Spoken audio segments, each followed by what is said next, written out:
What is going on, Packers Nation and NFL fans alike? It's your boy Lucas LPZ here with your big Go Pack Go, your big GPG channel. And today we're going, and as far as this video goes, we're going over the NFC West draft, giving my opinions and what I think about the class. As I've said previously, I do not believe in giving grades.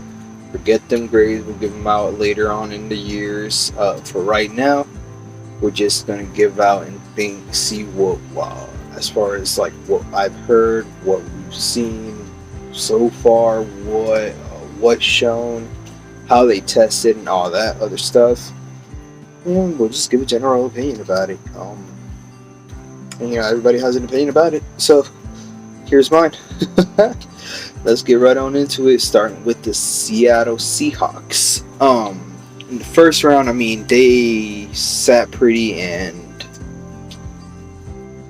did really well, because they grabbed Charles Cross, and that is a blessing in itself. Really, that was the one that was a pick that they traded for from Broncos. Either way,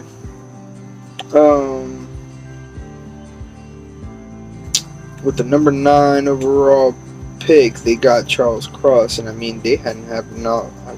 They needed an offensive tackle. Dwayne Brown is gone, so good on them. In the second round, they got Boye Mafe and Kenneth Walker, two physical freaking freaks, one at edge on the defense and a running back that is a hammer. And we all know the Seahawks love their hammers for running backs. So, man, this was a very Seahawks-like class. And to add on to it, they even doubled down on offensive tackle with Abraham Lucas, who absolute steal. I think he was an early second rounder, as far as his talent goes, and the way everybody was talking, the way he looked. When I looked on the combine, when the numbers and everything, the dude looks good. On tape, he looks good. In numbers, he looks good. As far as his size, he's 6'6", 6'7", freaking mammoth of a dude. So, doubling down on that, they doubled down on cornerback, which, getting, ironically, Kobe Bryant, and then Tariq Woolen, one of the fastest cornerbacks.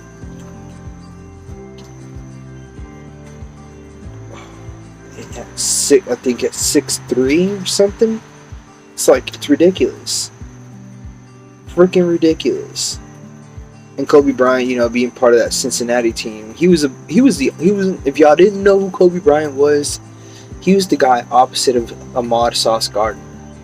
If you didn't know about Ahmad Sauce Gardner, the number 4 overall pick, I believe, if I'm not mistaken, y'all,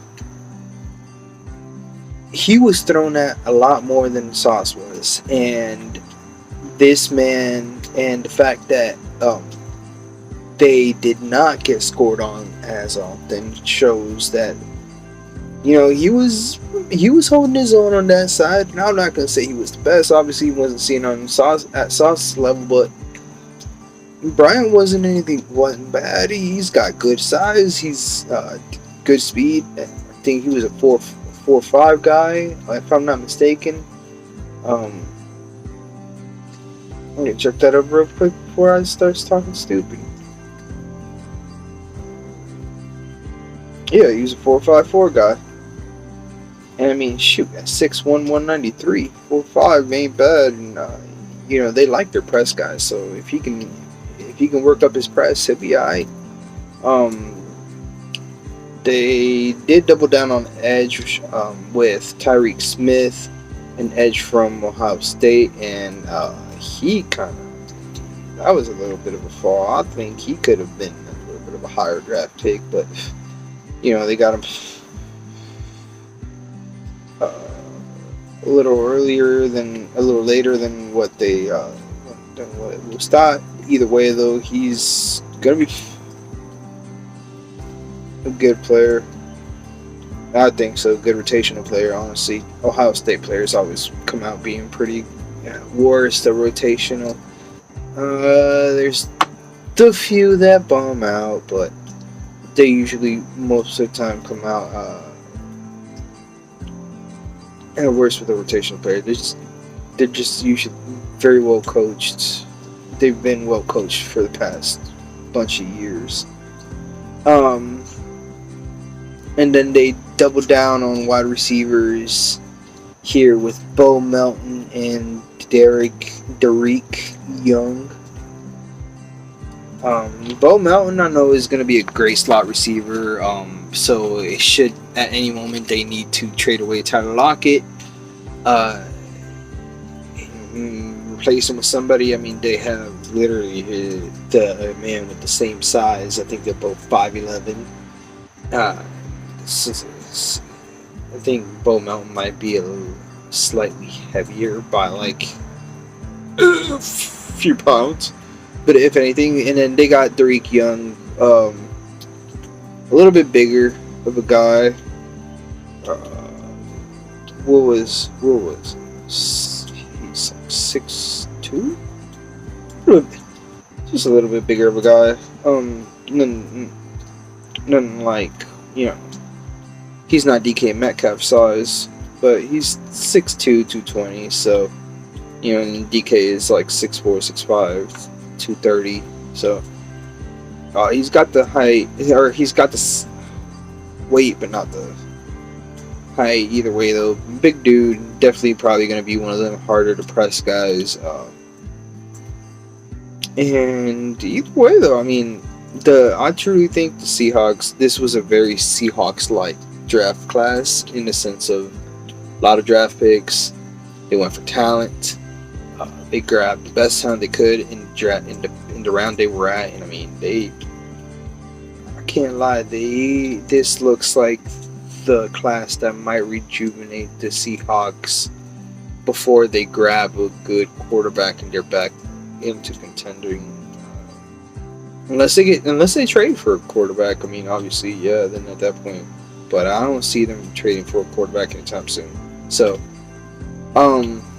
either way, though, I think probably if they're picking early next season, they're picking a quarterback and grabbing and I mean, they're gonna have a solid team around them. Two offensive tackles with at least a season under them, so they'll know what they have there, what to work on. They got 2 edge rushers with a season under them, so they'll know what they got on the defense. Their defense is already working out pretty okay. Better, but not good. Not the worst. Wasn't as terrible as the past few years. They weren't terrible, but they weren't anything good, or they weren't the Seahawks we all came to love. Of course, it wasn't the same team regardless, but that fall off was something else. Either way, though, they'll know what they got there. They're doubling down on the cornerbacks. This draft is definitely going to show them some things. And then the one single running back, but Kenneth Walker is all they needed. Kenneth Walker, that one running back out of Michigan State, is all they needed to make sure that they got a good running back out of this class. Because holy cow, getting either Breece Hall or Kenneth Walker, and they got Kenneth Walker. Man, the league messed up by letting the Seahawks do that. Giving Pete Carroll a hammer of running back. Y'all can't do that. He's a good coach. He's going to know what to do with him. Alright, moving on to the Los Angeles Rams. They didn't have a first rounder, as always, because they love trading away first rounders for somebody who's already a proven talent from a different team. That's basically what they are, a melting pot of other teams' talent except for Aaron Donald. and Cooper Cup. I mean, this draft, I can't really say it's bad by any means necessary. I mean, they did okay. Look, they went for either production or talent to the degree of like Logan Bruss production. Really great guard. Not very easily beatable. Dude holds his own very well. Of course, he's got the things that he's got to develop as far as from a rookie from the game of college to pros, but that comes with every single one. Yada yada. You got Jacoby Durant, who's South Carolina State cornerback, very overlooked cornerback, but I mean he was stupidly productive for that South Carolina State team. Kyron Williams, great receiving running back, and especially for the Rams, which they already got Cam Akers and Darrell Henderson. It's not Sonny Michel no more. Who's that other guy that they got now? Bah! Yeah, some other dude now. It might be with Sonny Michel if I'm not mistaken. Or he might be with the Dolphins side. Regardless, either way though, you got Kyron Williams going to be a good receiving running back, good one, good backup to Cam Akers, and if Darrell Henderson flops out, then definitely Kyron Williams I think can step in. He was slow in his 40, 4.6, terrible. But he's faster than me, but I mean still, it's not anything good for a running back at least. But he could be one of them sneaky shifty guys. Either way, that's really what he is. He's more shifty than he is fast. Quinton Lake, safety out of UCLA. Shoot, this guy is definitely more of your box type of safety. He ain't really got that big of size. 6'1" through 201, so like not the biggest, but at 4'5'9", he ain't. I don't see him having that range. So I will see what they do with him. I don't know. I wasn't too familiar with him, but I was familiar with Darian Kendrick, cornerback out of Georgia. He loves getting arrested. Just kidding. Either way, though, he did have a run-in with the law, which was unfortunate because the dude was actually seen as one of like the top talents as far as cornerback goes, and he could still be really good for all we know. He could end up being a steal for the Los Angeles Rams if, obviously he can put away the character issues. And then in the 7th round, they swung for whatever they can. You're always swinging for whatever you can in the 7th round. And they had 3 7th rounders, so they got Daniel Hardy, edge out of Montana State. Didn't hear much about the dude. Russ Yeast. I'm so sorry about your name, bro. And AJ Arcuri, offensive tackle out of Michigan State. Could be a good developmental guy there, just considering that he was blocked for Kenneth Walker, And we'll see. We'll see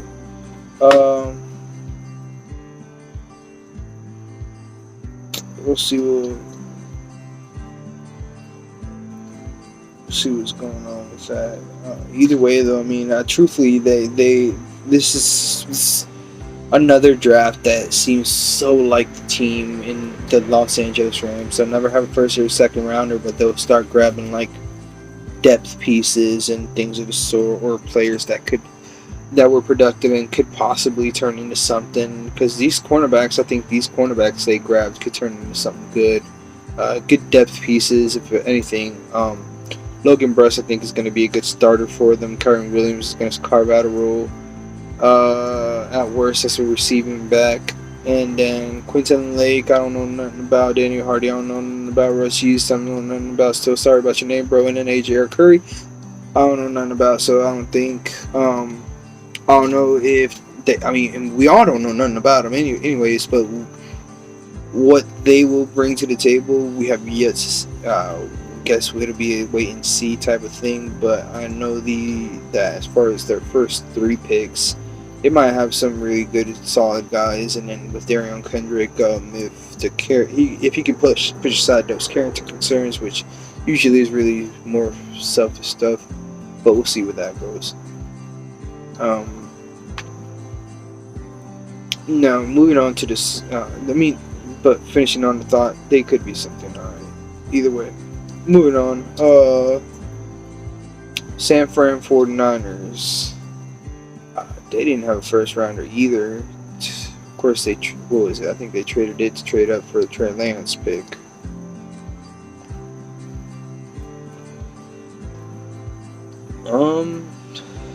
Yeah. So moving on. So continuing, then they did have a second round pick. They picked Drake Jackson, which I'm jealous about because I really wish the Packers had picked Drake Jackson. He definitely fit the Packers type of mold for an edge rusher. Either way, though, they did grab Kingsley Enagbare though, so I was happy. I was satisfied. I was satisfied either way. Drake Jackson, though, great player. I think he'll be something really great for as if they needed more edge rushers. Jesus. Good lord. Good teams just get better, huh? That's how you're supposed to do it, really. Either way, Tyrion Davis-Price, running back, LSU. I don't know why they grabbed another running back in the third round. They grabbed the same thing as they have as Trey Sermon. Trey Sermon went to my high school, by the way, if y'all didn't know that. Spraberry High School. I never had no pride in my alma mater until this very moment right now. But yes, sir. Either way, I don't know why they picked another running back with the same skill set when they don't even use him as he's not even their starter. Elijah Mitchell, their sixth rounder from last season. It's their starter. Like, come on, bro. Why waste a pick? I don't understand it. Unless you're just trying to grab depth and have all super young guys run out in the back all the time. But I don't know. Danny Gray, wide receiver out of SMU. Sneaky receiver. Slot guy, if I'm not mistaken. Small dude. Just sub 6 foot, if I'm not mistaken. Or right at 6 foot, 186. So, probably a slot guy with that 186. But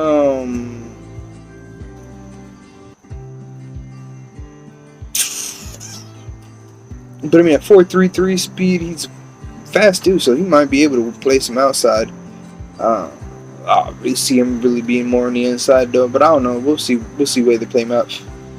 Then they took Spencer Buford, offensive guard at Texas San Antonio. TSA.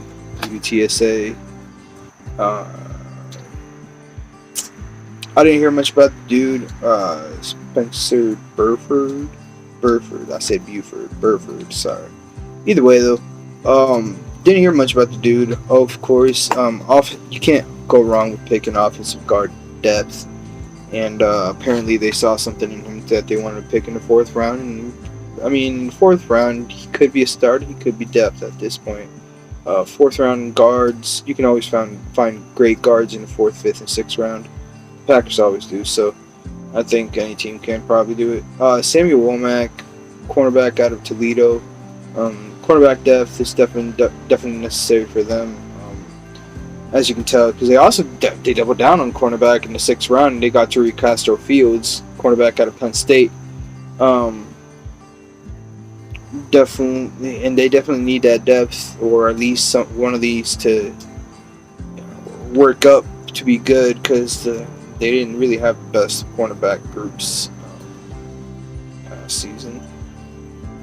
Either way, they also picked up Khalid Davis and Nick Zakelif in the sixth round, offensive tackle and defensive tackle, or rather defensive tackle, offensive tackle, respectively. So Khalid Davis is a defensive tackle out of UCF. Just a big body in the middle that they could probably develop. If anything, he's probably going to be a camp hand, a camp guy.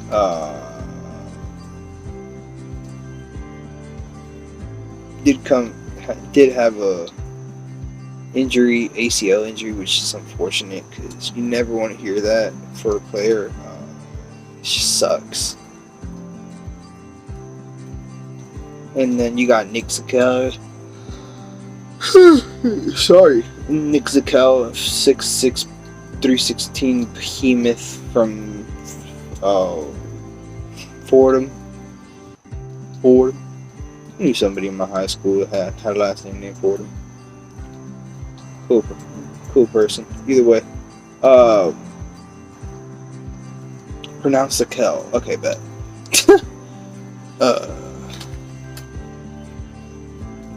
I wanted to see how his name is pronounced. Zakelj. So I didn't want to butcher the name and say something stupid.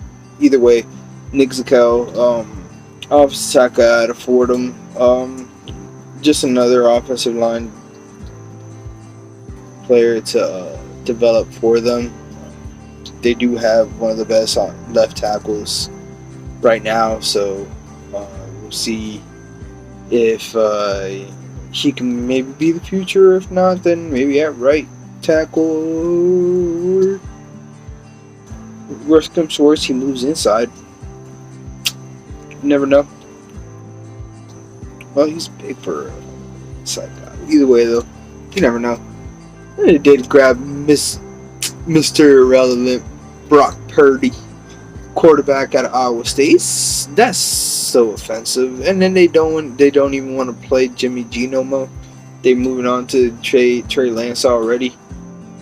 Ooh, and they don't even want to bother looking for a trade partner for Jimmy G. They're making him look for his own. He thinks he's doing a favor. They thinks he's the big man because he got permission looking at it. So he's like, they just can't be bothered, boy. They're just too busy on with the new guy, huh? That's so disrespectful.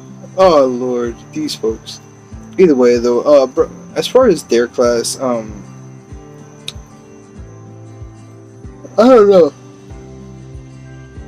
So far, the NFC West has been doing the draft the way the NFC West has been doing the draft lately. One or two good picks here and there, and that makes sense. And then the rest is all like, okay, well, what? Why? Question mark. Of course, the Seahawks kind of broke their mold, but LA definitely continued it. As far as that goes. Continued their trend. The Seahawks went back to the earlier Pete Carroll days as far as their draft style goes. That felt like a real Seahawks type of draft. Just San Fran definitely felt like a San Fran type of draft. Yeah, they got their good edge rusher for some reason, and then everything else is like, huh? But we'll see how it turns out. And then last but not least, we got the Cardinals.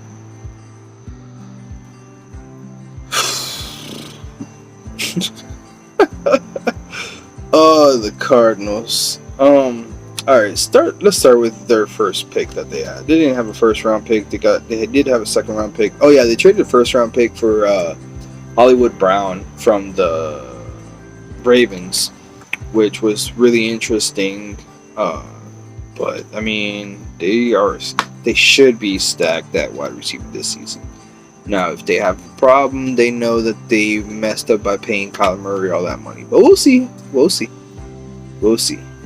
Either way, their first round pick was their first pick in the second from the draft, which was in the second round, is Trey McBride, a tight end out of Colorado. Now, he might have been one of the better tight ends in the whole draft class to begin with. So, but it's kind of head scratching when they already got Max Williams and Zach Ertz over there. They also had one other guy that was pretty solid. But I forget what his name is. Shoot, escape me. No, it's not Max Williams. No, it ain't Max Williams. It's somebody else.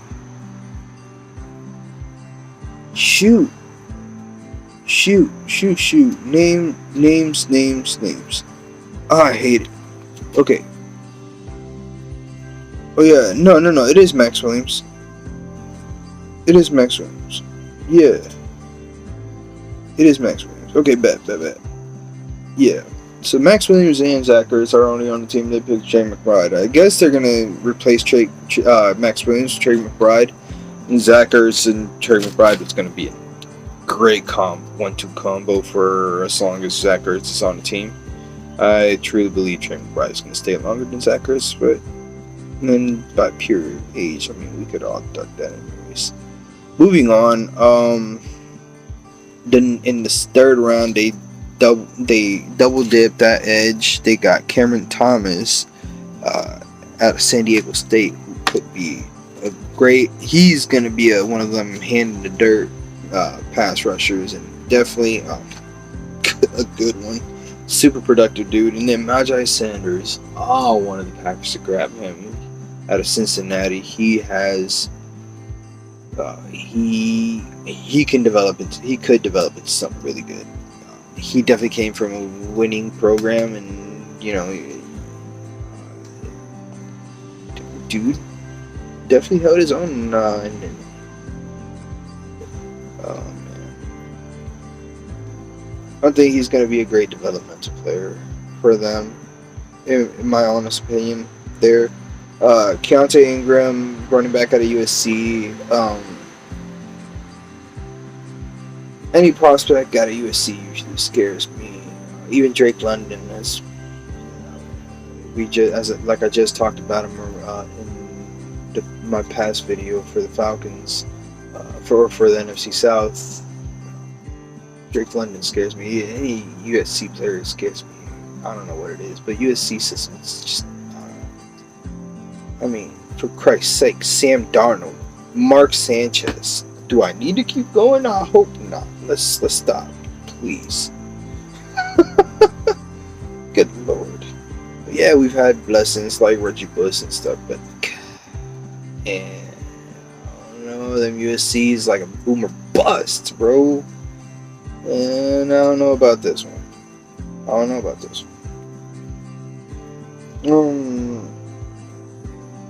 Regardless, moving on, in the 6th round, they also picked up Lasita Smith, offensive guard out of Virginia Tech. Could be a good one. I think he'll compete, and if not this season, next season for a position. I think this season they're pretty set as it is, but next season I think he's gonna definitely have a chance to compete for a starting position.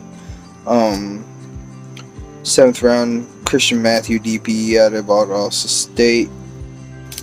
Hey, right here in Georgia. Cool. Either way,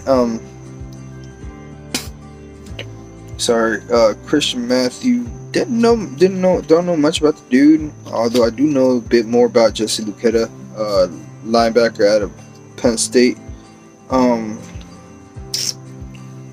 this guy, as far as that goes, he, like I said, I mean, the Penn State guys are usually some physical freaks. Now he didn't run anything special, 4.89, all that, but 37.5 vert jump and 114 broad jump ain't no joke.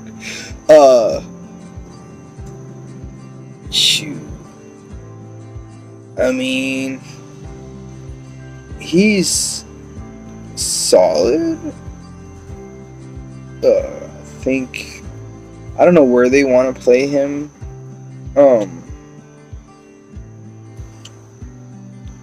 He did play as a edge rusher at Penn State a little bit and linebacker, so I don't know where the Cardinals want to play him at.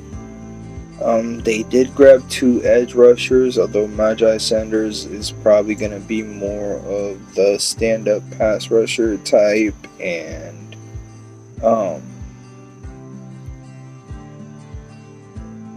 what's his face? Cameron Thomas is gonna be one of them.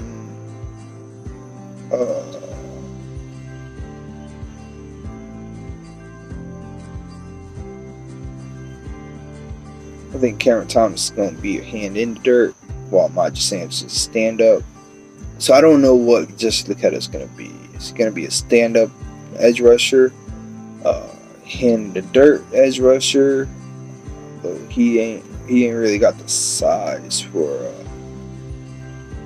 hand in the dirt. 6'3", 253, kind of undersized.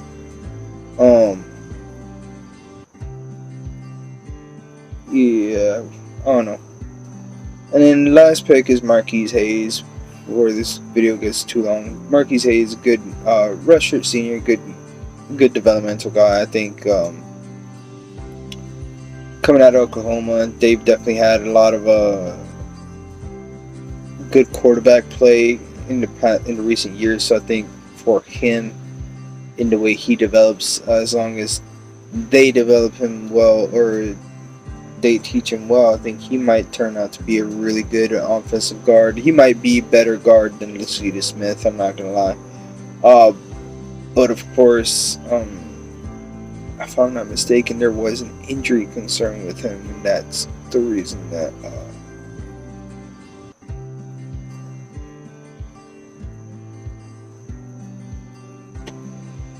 No, it wasn't him. Either way, it wasn't him. I was mistaken. Either way, I think he will be a better guard than Lucida Smith, but I could be wrong in every way, shape, or form. Either way, though, this Cardinals draft class, though, is definitely I believe, is gonna be a very underrated one. Save for Keontae Ingram and Christian Matthew, possibly Justin Luqueta. The rest of their picks could be really good. Justin Luqueta, depending on what they do with him, if they can put him in the right position to succeed, he will do his job. I think he would be a solid rotational dude. Christian Matthew, I don't know nothing about. Defensive back is a very hard position to play. And he's just at DB, so whether he's going to be a safety or corner is yet to be found out. Whether he might just be a pure slot guy for all we know. How big is the dude? I mean, he's 6'2", 195, so thin frame, tall. Might be an outside guy for all we know. Really, probably an outside guy. But we'll see. I think this Cardinals draft class could be pretty slept on. Definitely better than the Niners and Rams. I like the Seahawks class best, though. Not gonna lie. Either way, that's basically what my opinion is, and everything as far as this class, the NFC West goes. Let me know what y'all think for the NFC West. Down in the comments below. And if y'all could, while y'all are down there, like, subscribe, and turn on the noti bell so y'all know when I post. I will be hopefully starting to post a little more often. Trying to do something as far as keep myself on some kind of schedule, try to get back into a role after everything is now that everything's settled down. Appreciate y'all sticking with me, and yeah, we'll see y'all in the next video. Deuces.